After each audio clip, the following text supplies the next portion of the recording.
അവന് 5 വർഷം മുമ്പ് ഒരു കാറ് മേടിച്ച് 1.5 ലക്ഷമാണ് ഈ കാറിന് പറയണത്. 3 ലക്ഷം രൂപയാ? നമുക്കൊരു കാറിന്റെ ആവശ്യമുണ്ട്. എന്റെ അനിയന് വേണ്ടി ചേച്ചി ആ കാർ അങ്ങ് മേടിക്കാം. കാർ മേടിക്കാൻ നടക്കണവൻ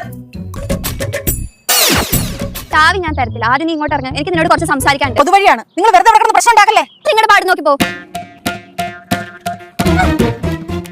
ഒരു മര്യാദ വേണ്ടേ? എന്താ ഡിസ്കഷൻ പുറത്തുനിന്ന് കേൾക്കാലോ? ആന്റി ഒരു ചോദിക്കാതെയും പറയാതെ ഇവിടുന്ന് എവിടെങ്കിലും പോയുണ്ടല്ലോ താടി കെട്ടിയാൻ തട്ടുന്നേ. വാടാ നമുക്ക് പോയി ചോദിക്കാം. അവിടെ കേശു വരുന്നില്ല.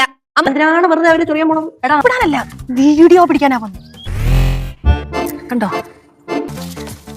കണ്ടോ?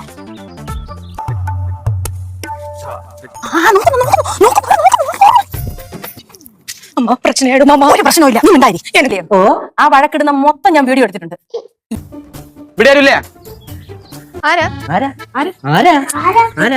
അമ്മൂമ്മയും ചേച്ചി ഇവിടെ ഓടിച്ചിട്ട് ഞങ്ങളുടെ വീഡിയോ എടുത്തു. ഇറങ്ങി വരാൻ പറയാം അവരോട്. പ്രായമുള്ളൊരു സ്ത്രീയല്ലേ, വിട്ടുകളാ. അങ്ങനെയൊന്നും വിട്ടാൻ പറ്റില്ല. നമ്മൾ ഇവരാണ് വീഡിയോ എടുത്തത്. ആന്റി അങ്ങനത്തെ ഒരു വീഡിയോ എടുത്തിട്ടുണ്ടെങ്കിൽ അതിപ്പോ തന്നെ ഡിലീറ്റ് ചെയ്ത് പറഞ്ഞേരെ. നമ്മളല്ല അവരെ. സോറി മോളെ, വഴക്ക് പറഞ്ഞതിന് മാപ്പ്. സ്വകാര്യ പറയുമ്പോ വീഡിയോ എടുത്തെന്ന് അറിഞ്ഞാലേ ഫോൺ ഞാൻ തല്ലി പൊട്ടിച്ചാളി.